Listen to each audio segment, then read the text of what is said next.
The silence comes first, and the tablet does not soften it. The pre-flood cities are gone.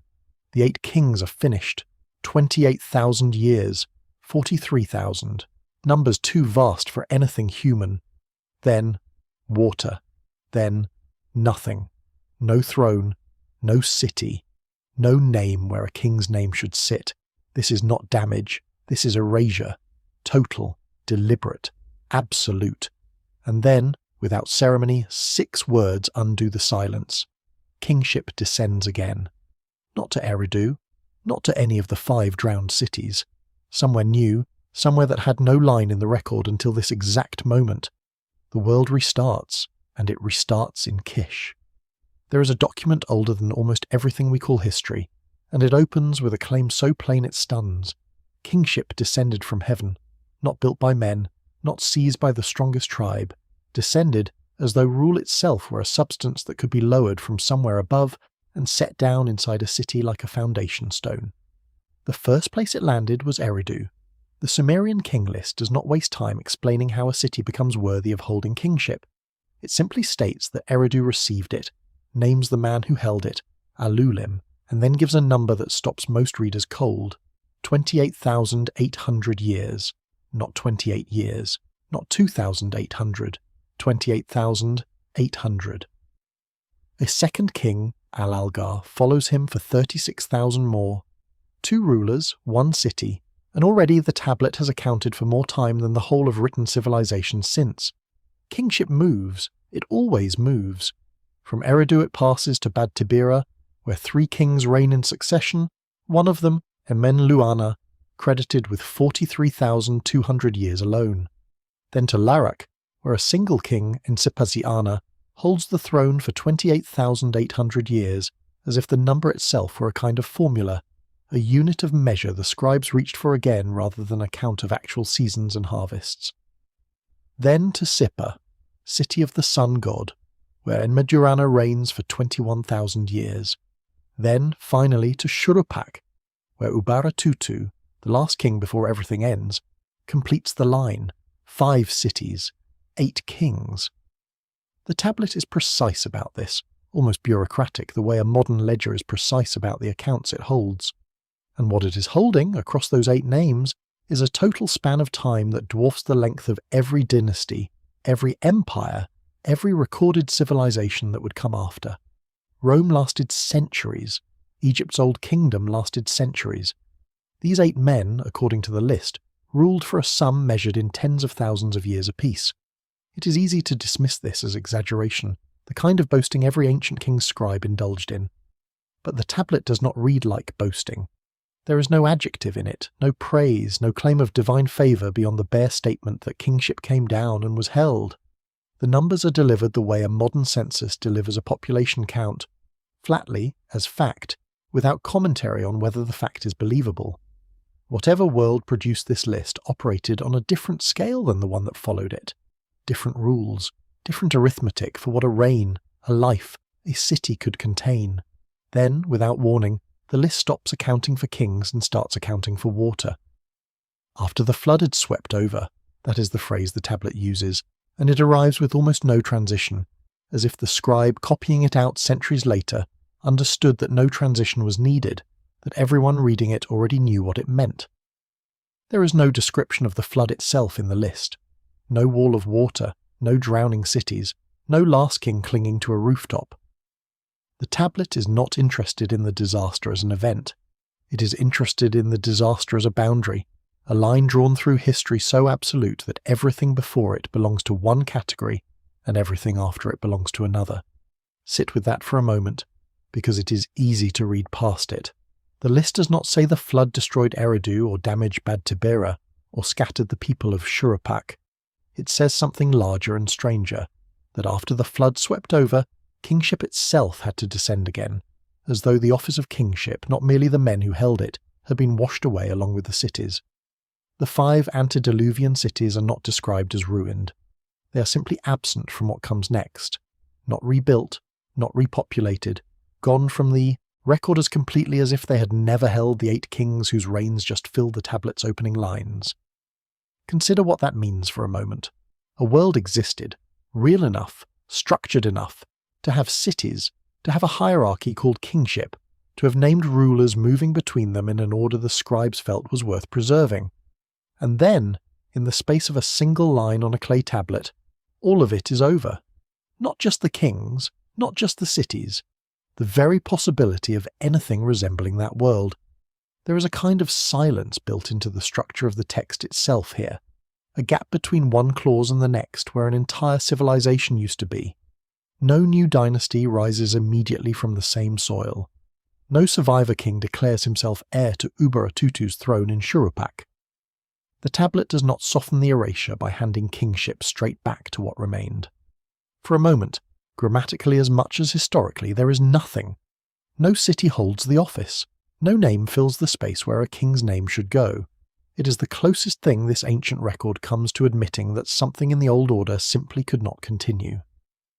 The cities of the 8 kings are not mentioned again in the list's account of what follows.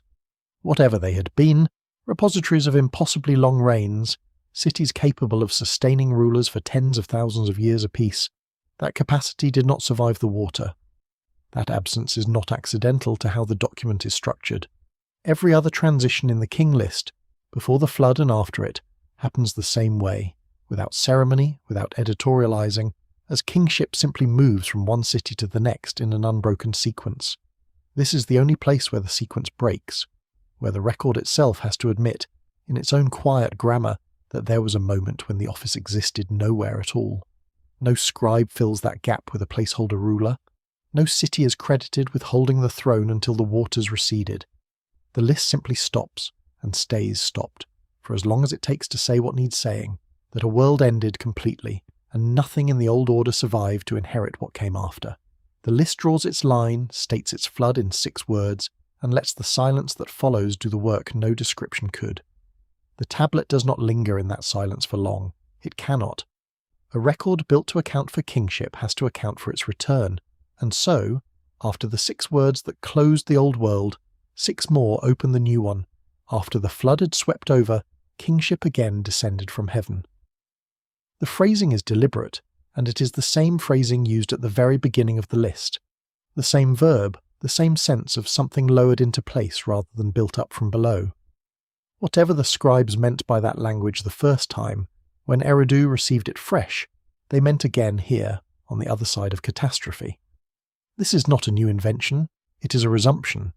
The office that vanished when the old cities vanished has not been replaced by something different.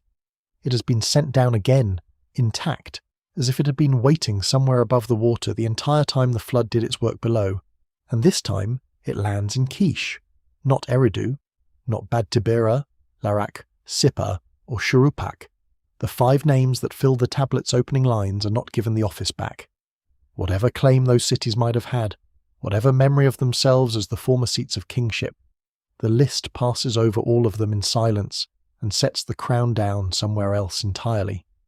A new city, a city with no line in the record before this moment, no king listed among the 8, no mention at all until the exact instant the world needs somewhere to begin again. There is something worth pausing on here, because a lesser record, a more mythic one, a more self-congratulatory one, would have handed kingship straight back to the old order. It would have found a way to let Eridu rebuild, to let one of the original 5 cities reclaim what the flood had taken from it, restoring a kind of cosmic tidiness where the ending simply loops back into the beginning. The Sumerian King List does not do this. It draws a harder line than that. The old cities do not get to resume.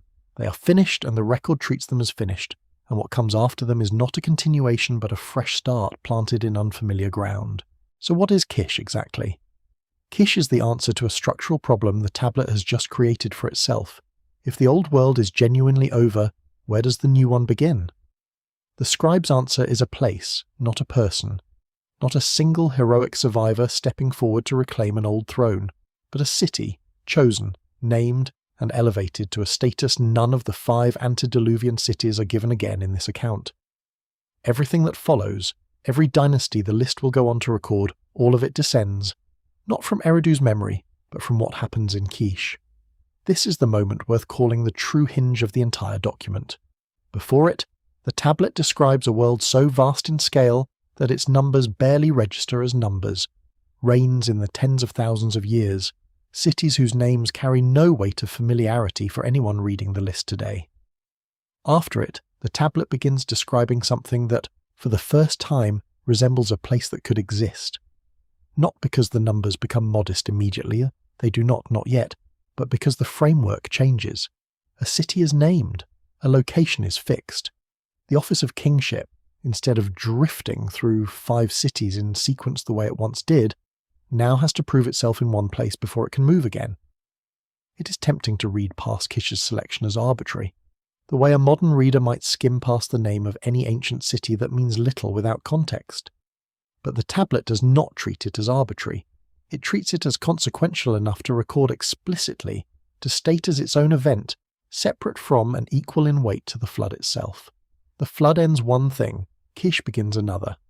The scribes did not need to specify a city at all. They could have simply resumed the king list with whichever ruler happened to hold power when their own record-keeping began.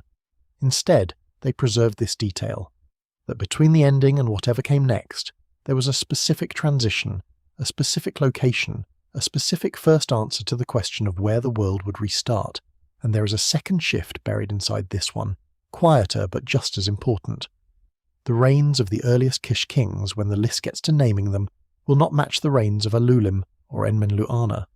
The numbers begin, almost imperceptibly at first, to shrink, not to anything resembling a human lifespan yet, not for a while, but the scale is no longer locked at the same impossible register the pre-flood kings occupied.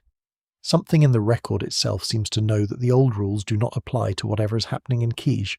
The city is new, the kings will be new, and the numbers attached to them, for the first time since the tablet began, start to bend towards something closer to a world we might recognize.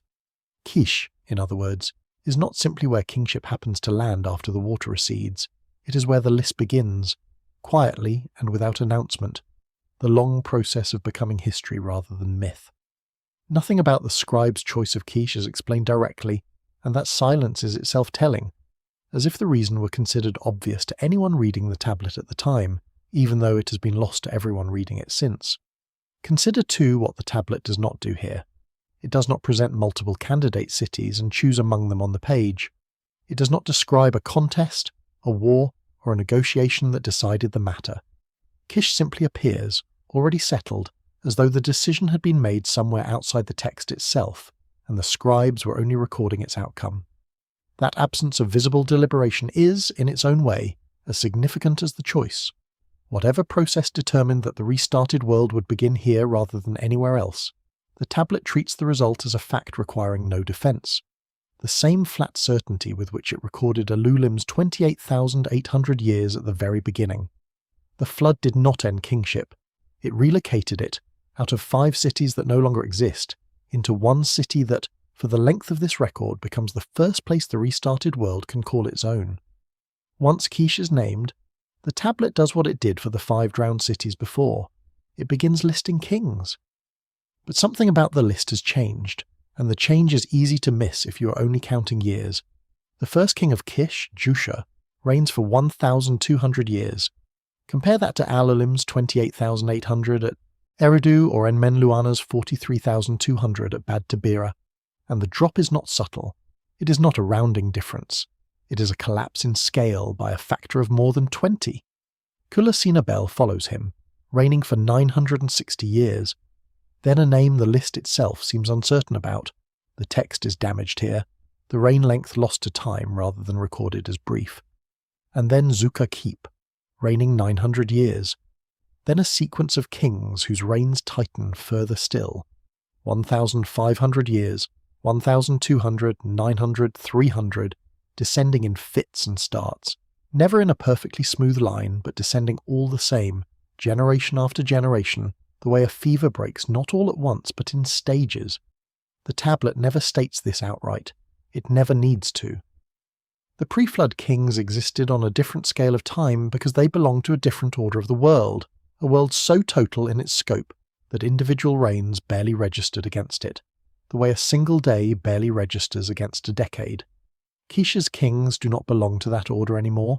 They belong to something narrower, something that behaves, however faintly, like the passage of ordinary years rather than the passage of cosmic ages. The numbers are still enormous by any human measure. No one believes a king named Jusha ruled for 12 centuries. But enormous and impossible are not the same thing, and the difference between 43,200 and 1,200 is the difference between a myth about the age of the world and a myth straining, however imperfectly, toward the shape of a chronicle. 23 kings are eventually credited to this first dynasty of Ki, an unusually long roster for a single line, longer than almost any dynasty that follows it later in the document. That length matters. A short-lived dynasty could be dismissed as an accident, a brief flicker before the real order asserted itself. 23 kings is not a flicker. It is a foundation being laid, name by name, reign by reign, as if the scribes needed this particular city to hold the office long enough and thoroughly enough that no one reading the list afterward could mistake it for a footnote. And there is a reason the list needed Kish to be more than a footnote. Every dynasty the Sumerian King List records after this point measures itself, implicitly, against what happened here. Later, when kingship moves again, to Uruk, and beyond it to cities whose names would eventually anchor the histories later civilizations actually remembered, the pattern the list uses to describe that movement is the same pattern it establishes now, in Kish, for the first time since the flood. A city holds the office, a line of kings reigns. The office moves on. Kish is not simply first in sequence. Kish is the template the rest of the document will keep returning to, whether or not later readers ever noticed the debt. There is also, in the mere existence of a title for this line, the first dynasty of Kij, an admission the tablet makes almost by accident. To call something a first dynasty is to imply the possibility of a second, a concept the pre-flood kings never needed. Alulim and Algar were not the first dynasty of Eridu. They were, as far as the record shows, its only reign, its only entry, a single unbroken span before the city vanished from the account entirely. Kish is different. Kish can have a first dynasty precisely because Kish is expected to continue, to have a history in the fuller sense of that word, a past that extends and layers rather than simply existing and then stopping. This is where the tablet, almost without meaning to, stops sounding like a myth and starts sounding like a record. The reigns are still too long to have happened as written. The kings are still, in all likelihood, more legend than verified fact. But the structure surrounding them, the dynasty, the numbering, the implied continuation, the shrinking scale of years, belongs to the same intellectual machinery that produces actual history, the sense that events follow other events, that a city's fortunes rise and can also fall, that record-keeping is worth doing precisely because there will be more to record later. The pre-flood world did not need that machinery. It was total, self-contained, closed. Kish needs it, because Kish is the first place in this entire account built to be added to. It is worth noting, too, what the tablet does not do with these 23 names. It does not rank them by greatness, does not single out one. King's reign, as more consequential than another's, does not editorialize about which of them ruled wisely or poorly. Each name receives the same flat treatment as the last. A name, a number, a place in the sequence, exactly as the 8 pre-flood kings did. The register has not changed. Only the scale has. That consistency of tone across such a dramatic drop in numbers is itself a kind of signal. The scribes are not describing two different kinds of writing, myth giving way to history and style. They are describing one continuous record, applied without interruption to a world that has quietly become smaller, more countable, more like the one we actually live in. Whatever pressure caused the numbers to shrink, it did not touch the way the scribes chose to write them down. By the time the 23 kings of Kish's first dynasty run their course, something has shifted in the document that no single number captures on its own. The scribes are no longer describing an age. They are describing a place, a specific, nameable, continuing place. Later scribes, copying the list centuries afterward, evidently agreed. Versions of the text recovered from different sites preserve this same sequence, the same names, the same declining numbers, with a consistency the pre-flood section does not always share across copies. Whatever else changed in the transmission of this document over the centuries, Kish's dynasty held its shape, and for the length of this dynasty, that place is where the entire restarted world lives. Step back from the numbers for a moment, and the shape of the whole document comes into focus.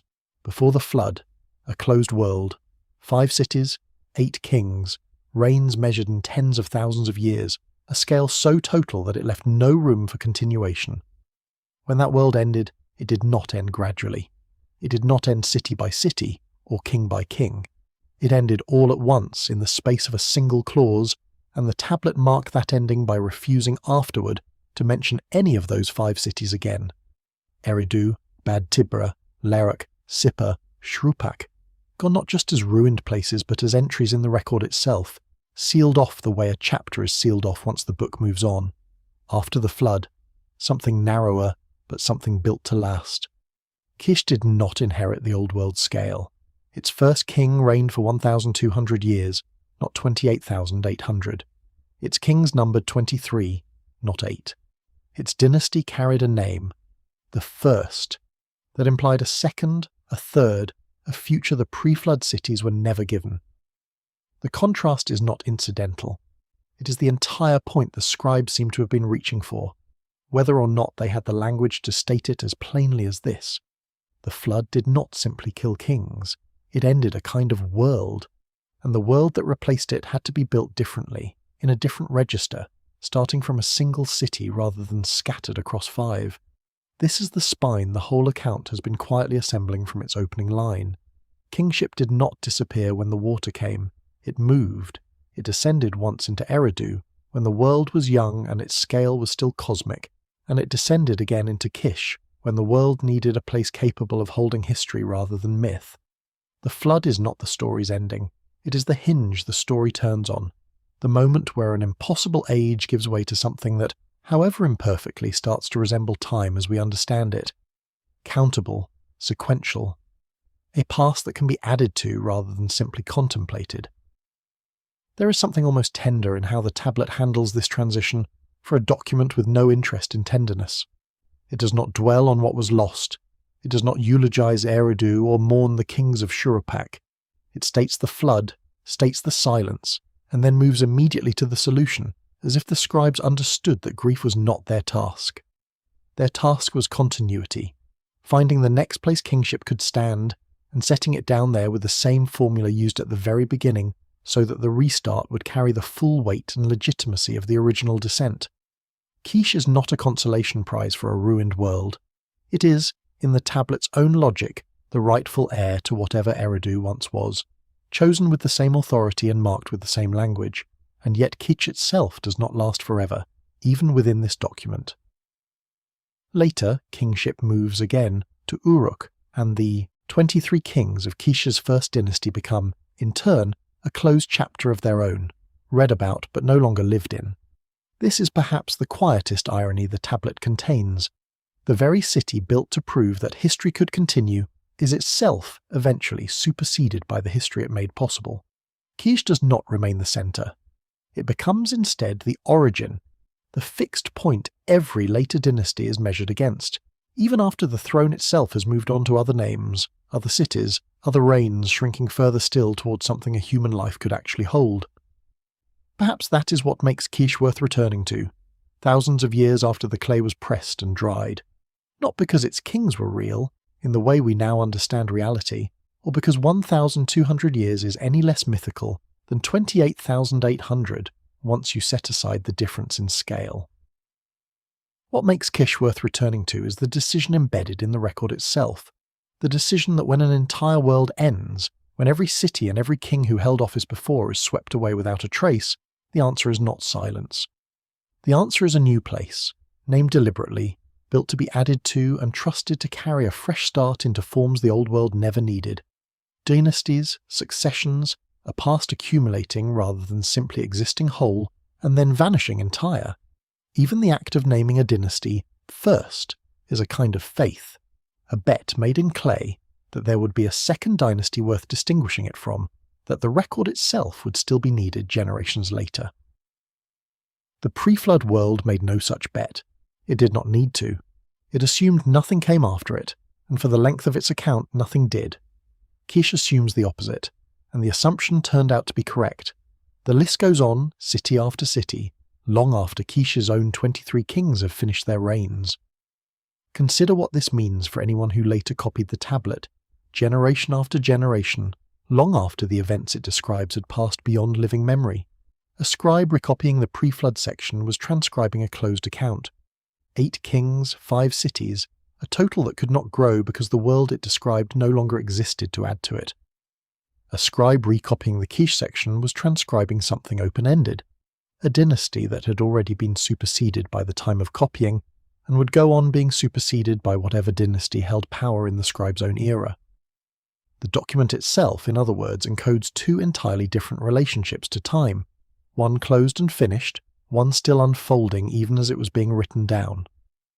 That difference did not go unnoticed by the people who kept copying this list for centuries after it was first composed.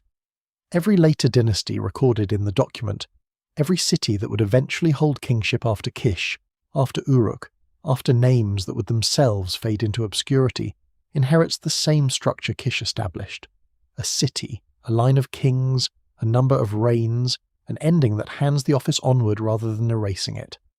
None of them inherit the total singular collapse the pre-flood world experienced. That kind of ending happens exactly once in the entire document, and it happens only there, in the space the flood carved out before Kish filled it. The flood did not end kingship, it relocated it, and somewhere in that relocation, in the space between one drowned city and the next unbuilt one, history, in the sense we still use that word today, began, for the very first time, in Kish.